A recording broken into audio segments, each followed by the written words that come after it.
사도신경으로 우리의 신앙을 고백함으로 1월 25일 새벽 예배 우리 하나님께 거룩된 마음으로 드리겠습니다.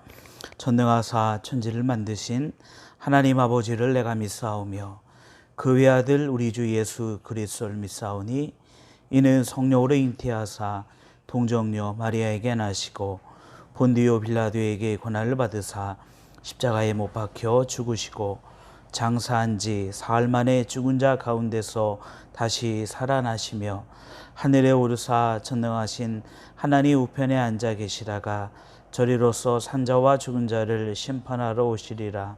성령을 믿사오며 거룩한 공예와 성도가 서로 교통하는 것과 죄를 사하여 주시는 것과 몸이 다시 사는 것과 영원히 사는 것을 믿사옵나이다. 아멘. 찬송가 545장 우리 함께 찬양드립니다.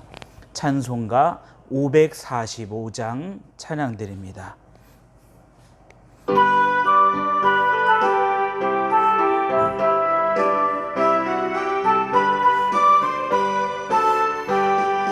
이는 아무 증거 아니 배워도 믿음만을 가지고서 늘 걸으며 이 귀에 아무 소리 아니 들려도 하나님의 약속 위에 서리라.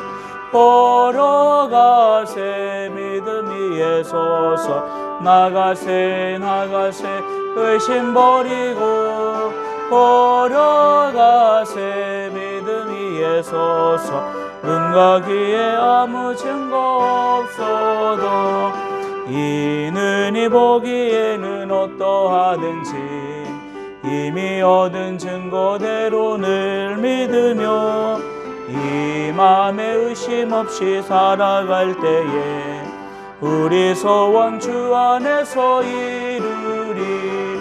걸어가세 믿음 위에 서서 나가세 의심 버리고 걸어가세 믿음 위에 서서 눈과 귀에 아무 증거 없어도 주님의 거룩함을 두고 맹세한 주 하나님 아버지는 참 미쁘다.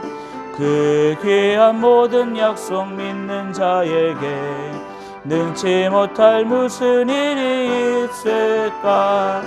걸어가세 믿음 위에 서서 나가세 의심 버리고 걸어가세 믿음 위에 서서 눈과 귀에 아무 증거 없어도. 하나님 말씀 보겠습니다. 구약 성경 신명기 24장 19절부터 마지막 22절까지 말씀 우리 한 목소리로 합독하겠습니다. 구약 성경 299쪽 신명기 24장 19절부터 22절까지 말씀 우리 함께 한 목소리로 합독하겠습니다. 내가 밭에서 곡식을 벨 때에 그 한 뭇을 밭에 잃어버렸거든 다시 가서 가져오지 말고 나그네와 고아와 과부를 위하여 남겨두라. 그리하면 내 하나님 여호와께서 내 손으로 하는 모든 일에 복을 내리시리라. 내가 내 감람나무를 떤 후에 그 가지를 다시 살피지 말고 그 남은 것은 객과 고아와 과부를 위하여 남겨두며 내가 내 포도원에 포도를 딴 후에 그 남은 것을 다시 따지 말고 객과 고아와 과부를 위하여 남겨두라. 너는 애굽 땅에서 종되었던 것을 기억하라. 이러므로 내가 내게 이 일을 행하라 명령하노라. 아멘. 하나님께서는 이스라엘 백성들로 하여금 그들이 어려운 이웃들을 또 그들 주변에 아무도 돌보지 않는 자들을 돌보기를 하나님께서는 원하셨습니다. 오늘 말씀에 등장하는 내용도 바로 그러한 내용입니다. 밭에서 곡식을 벨 때에 무언가 한 단을 잃어버렸을 때에 그것을 일부러 다시 찾아서 가져오지 말라라는 겁니다. 남겨두다라는 거죠. 또 감람나무를 떤 후에 그 가지를 다시 살피지 말라라고 이야기하고 있습니다. 혹 내가 아직 추수하지 못한 것이 있을까 살피지 말고 그냥 내버려 두다라는 겁니다. 또 포도원에 포도를 딴 후에도 남은 것이 있다면 그것을 다시 달라고 하지 말고 그것을 객과 고아와 과부를 위하여 남겨두라라고 이야기합니다. 사람의 마음은 그렇습니다. 추수할 때가 되어 추수하면 나의 온 마음과 또 정성을 거기에 다 두었기 때문에 하나라도 남김없이 내 것으로 추수하고자 하는 것이 사람들의 일반적인 마음입니다. 그런데 하나님 것은 내가 추수하는 것의 일부를 객과 고아와 과부를 위하여 일부러 남겨두어라 라고 이야기하고 있습니다. 그렇다면 이 말씀을 들은 이스라엘 백성들은 추수를 할 때에 나그네를 기억하며 고아와 과부를 기억하며 그들은 수확물들을 들에다가 남겨놓게 되는 것이죠. 그런데 그것이 이제 누군가 필요한 나그네에게 요긴하게 쓰일 수도 있고 어려운 이웃이 그것을 발견하고 그것을 주어다가 살 수도 있습니다. 근데 어찌 다시 한번 우리가 한번 생각해 본다면 내가 남겨놓은 그것이 아무도 안 가지고 가는 것도 될 수 있을 수도 있습니다. 나는 그러한 선의로 포도나무에서 포도를 딸 때에 포도를 남겨두었는데 그것을 아무도 안 가지고 가는 수도 있다라는 것이죠. 자, 그러면 하나님께서는 이렇게 하라라고 명령하시고 하나님께서 이스라엘 백성들에게 주시고자 하는 하나님의 은혜는 무엇이었을까요? 우리가 누군가에게 도움을 주었다, 누구를 도왔다라고 했을 때에 내가 준 도움이 때로는 다시금 그 사람이 나에게 도움을 주는 경우도 있을 것입니다. 물론 그런 것들을 바라보고 하지는 않지만 때로는 우리의 삶 가운데 내가 주었던 도움이 혹은 나에게 되돌아오는 경우도 있다라는 것입니다. 그런데 나그네의 객의 예를 들어보면 나그네는 그냥 지나가 버리는 사람입니다. 그가 어디로 출발해서 어디로 가고 있는지 그가 다시금 이 자리에 돌아올 것을 기대하지는 않습니다. 그래서 우리는 나그네라고 부릅니다. 내가 베푼 호의와 내가 베푼 선행과 내가 베푼 이것이 그 사람을 통하여 내게 돌아올 그것을 우리는 기대할 수 없다라는 것입니다. 그런데 하나님께서 이러한 선한 마음으로 베풀고 또 기억하면서 이렇게 객과 고아와 과부를 위하여 남겨두는 자들에게 주시는 하나님의 은혜와 복이 있는데 그것은 무엇이냐면 19절 말씀 하반절 말씀에 보니까 그리하면 내 하나님 여호와께서 내 손으로 하는 모든 일에 복을 내리시리다. 갚아주시는 분이 누구시냐, 되돌려 주시는 분이 누구시냐라고 했을 때 내게 도움을 얻은 그 객이, 내게 도움을 얻은 그 고아가, 내게 도움을 얻은 그 과부가 내게 다시금 갚는 것이 아니라 하나님이 이 일을 기억하고 계시다가 하나님께서 내 손으로 하는 그 모든 일에 하나님께서 복을 내리신다라고 말씀하고 있습니다. 내가 그 말씀에 따라 베풀고 내가 그 말씀에 따라 그 일을 함으로 말미암아 나는 기대할 수 없지만 무언가 그 대가를 바랄 수 없지만 그러나 하나님께서는 우리 손으로 하는 일에 하나님이 직접 복을 주신다라는 것을 말씀하고 계신다라는 것입니다. 하나님이 우리에게 직접 복을 주신다라는 것은 무엇일까요? 그 복은 우리가 상상할 수 없는 복이 되어질 수도 있다라는 것입니다. 그 복은 우리의 생각을 뛰어넘는 것이 되어질 수도 있다라는 거죠. 그 복은 우리가 바라는 것 그 이상이 되어질 수도 있다라는 것입니다. 왜냐하면 하나님이 우리에게 주시는 것이기 때문에 그렇습니다.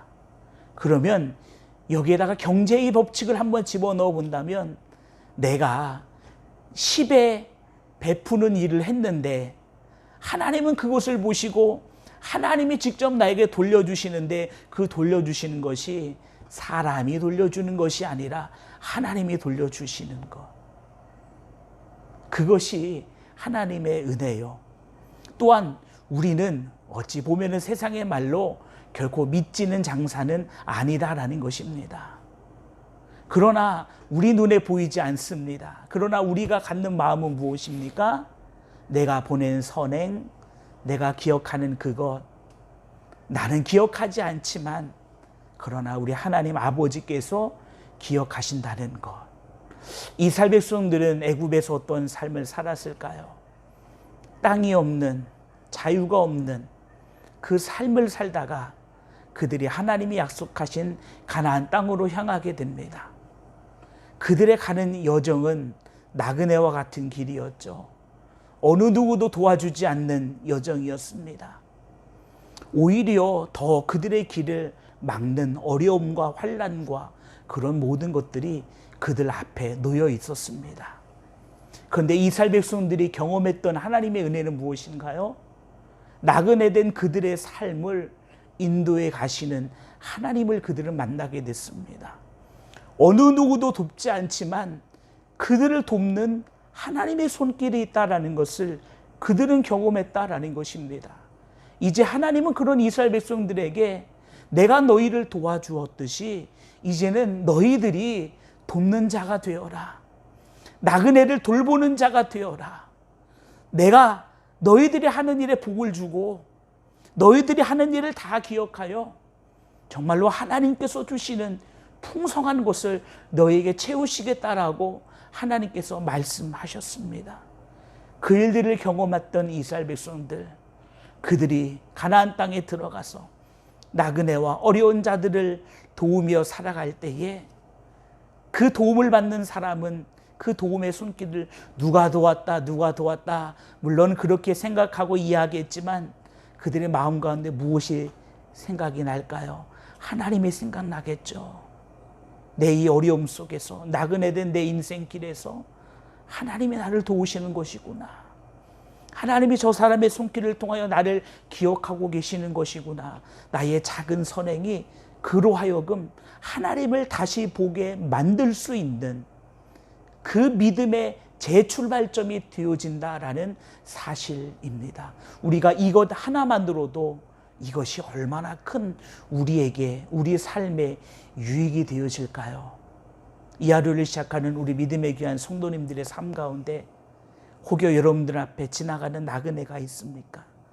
여러분들이 베푼 작은 호의와 그것이 그로 하여금 하나님이 그를 놓치지 아니하시며 하나님이 그를 돌보시겠다는 그에게 주시는 하나님의 사인이 될 수도 있고 또한 믿음으로 행하는 나에게는 내 손으로 하는 일에 복 주시는 하나님의 은혜가 준비되었다라는 것을 기억하며 그 하나님이 주신 은혜와 축복 속에 승리할 수 있는 우리 믿음의 귀한 성도님들 다 되어지길 주님의 이름으로 축원합니다.